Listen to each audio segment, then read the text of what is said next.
기아 EV6를 실제로 봤습니다. 기아가 공개한 행사에서 살펴봤는데 치명적인 아주 사소한 단점을 발견했어요. 이거 보실까요? 이 앞에 손을 대는 순간 열선과 통풍이 마구마구 작동하기 시작합니다. 아무래도 운전하다 보면 손을 자주 댈 것 같은데 이거 단점 맞겠죠? 네, 저희가 뭐 낚시하려는 건 아니고요. 이렇게 장단점을 좀 꼽아보려고 해요. 최근에 아이오닉 5도 시승을 했고요. 포르쉐 타이칸 뭐 등등 전기차를 계속 시승하고 있기 때문에 비교가 되는 점이 있네요.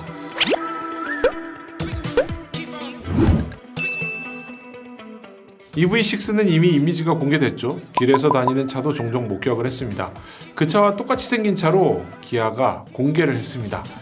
기본 모델, 그리고 GT 라인, 그리고 GT까지 세 종류의 차를 공개했는데 전반적으로는 디자인이 무난해 보입니다. 이 무난하다는 기준이 사실 아이오닉 5나 BMW i3 같은 전기차들처럼 내가 전기차입니다 이러면서 티를 내지 않는다, 뭐 그런 뜻인 거죠.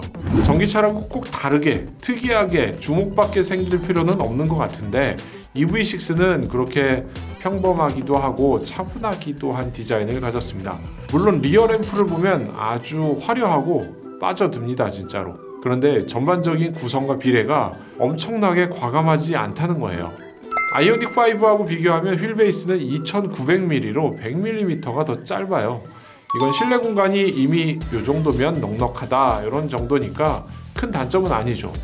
오히려 아이오닉 5를 시승하면서 느꼈던 회전 반경이 큰 그런 단점을 극복하는 요소로 보일 수도 있습니다.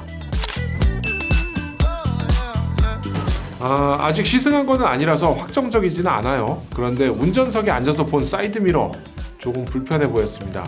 일단 아이오닉 5와 비교하면 디지털 사이드미러 옵션이 없습니다. 그리고 최근 출시하는 신차들은 플래그 타입으로 문짝에 사이드미러 기둥이 붙어있죠. 이거는 A필러와 사이드미러 사이의 공간을 더 확보해서 시야를 더 확보하는 장점이 있는데요. EV6는 기존 차들처럼 A필러 가운데에 딱 붙어 있습니다. 이렇게 만들면 운전석에서 볼 때 좀 막힌 느낌이 들죠. 그리고 거울을 충분한 크기로 만들었겠지만 가로로 조금 더 길면 어떨까 싶은 그 정도 크기였어요. 사소하지만 두 번째 장단점으로 꼽아봤습니다. 전시된 차에서 헤드업 디스플레이를 확인을 했는데요. 이건 아이오닉 5에서 확인했던 AR 헤드업 디스플레이와 비슷한 크기로 보입니다. 아이오닉 5를 타면서 가장 만족했던 옵션 가운데 하나가 바로 헤드업 디스플레이였는데요. 아마도 다른 옵션을 빼더라도 이 헤드업 디스플레이와 내비게이션을 저는 꼭 넣을 것 같습니다. 그래서 이번에 있는 이 헤드업 디스플레이 역시 장점으로 꼽아봤습니다. EV6 실내의 운전석과 조수석 사이에 있는 센터 콘솔, 이거는 아이오닉 5 대비 조금 모호한 면이 있어서 이건 상대적으로 단점이라고 말해야 될 것 같아요. 사실 어떻게 보면 아이오닉 5의 센터 콘솔이 기능이나 디자인에서 매우 뛰어나기 때문에 좀 애매하죠, 단점이라고 말하기는. 그런데 실제로 앉아보면 암레스트의 역할은 충실하게 잘합니다. 그리고 변속 다이얼 바로 아래에 스마트폰 무선 충전을 넣은 것도 사실 괜찮아요. 좋아 보여요. 그런데 그 앞에 공간이 조금 애매해요. 시동 버튼이 있고요. 그 앞에는 열선과 통풍 시트 버튼이 있습니다.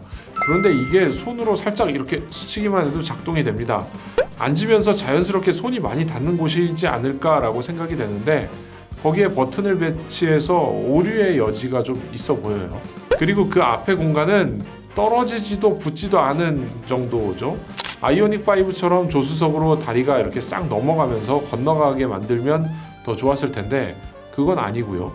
그렇다고 아래까지 완전히 막혀서 뭔가 물건이 굴러 들어온다거나 이런 걸 막은 것도 아니에요. 그래서 좀 어중간하죠. 그리고 암레스트의 보관함, 콘솔 박스 크기가 조금 작아요. 사실 이건 길게 할 얘기는 아닌데요. 제 키가 183cm입니다.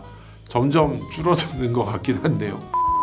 어쨌건 뒷좌석에 앉으면 등받이를 세웠을 땐 괜찮아요. 적당하게 헤드룸이 이 정도 남아요. 그런데 등받이를 뒤로 눕히면 가파르게 떨어지는 C필러와 함께 지붕이 내려오거든요. 그러면 머리가 닿습니다. 의외로 뒤로 눕힐수록 공간이 넓은 게 아니라 머리가 닿아요. 요건 조금 단점이 아닐까. 뒷좌석에서도 넉넉한 공간을 가지면 좋겠지만 사실 디자인과 실내 공간에서 둘 사이에서 타협을 봐야 되는 거라고 이해를 해야 될 것 같습니다. 이건 실제로 밤에 보면 엄청나게 예쁠 것 같긴 합니다. 실내에서 봤을 때도 눈길을 사로잡는 요소긴 해요. 이날 전시한 차들 가운데 GT 라인은 시퀀셜 램프가 들어갔고요. 노멀 모델은 시퀀셜이 아니었어요. 그리고 방향 지시 등이 그냥 선으로 된 게 아니고요. 소나타에서 보여줬던 어디서 시작하는지 모르겠는 그 램프 방식으로 시작을 하고요. 밖으로 나갈수록 표면이 패턴을 가진 디자인으로 만들었습니다. 램프 디자인을 이렇게 할 수 있구나라는 생각이 들 정도로 굉장히 깔끔하고 예쁘게 만들었어요. 아마도 아이오닉 5와 EV6를 구분하는 가장 큰 차이가 아닐까 싶은데요. 바로 성능이죠. EV6는 고성능인 GT 모델의 제로백이 무려 3.5초라고 강조를 했습니다. 출시 직후에 기아가 공개한 영상에서 다른 차들과 달리기 성능을 비교한 게 있는데 굉장히 인상적이었어요. 심지어 1억 4천만 원이 넘는 포르쉐 타이칸 4S보다 제로백이 빠르다고 하니까 절반 가격에 비슷한 성능을 맛보는 거 아니냐 이런 생각이 들기도 하죠. 그런데 GT 모델은 당분간 빨리 나오지 않는 차라 만나기 힘들 테니까 일단 요거는 기다려 봐야겠습니다. 이렇게 이 차가 잘 달린다 이런 표시는 사실 디자인에서도 나오는데요. 앞에서는 그릴이 필요 없는 전기차인데도요, 상황에 따라 열리는 그릴을 적용했습니다.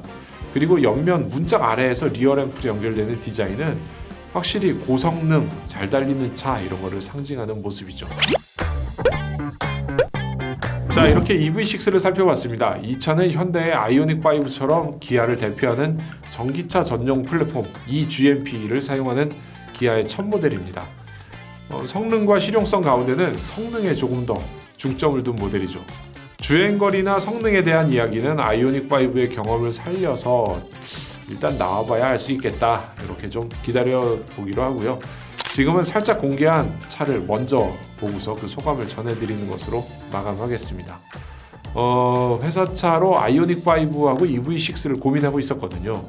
근데 사실 EV6로 디자인을 보고 좀 기울었었는데 아이오닉 5를 실제 타보니까 실용적인 면에서는 아이오닉 5가 더 적합하지 않을까 이런 생각을 하게 됩니다. EV6 타보면 어떻게 마음이 변할지 모르겠지만 일단 그 전에 회사차 구입하지 않을까 싶어요. 아이오닉 5가 지금 굉장히 유력 주자인 가운데 EV6의 시승도 한번 기대를 해보겠습니다. 자, 오늘 소식은 여기까지고요. 저는 지금까지 오토캐스트 이다일이었습니다.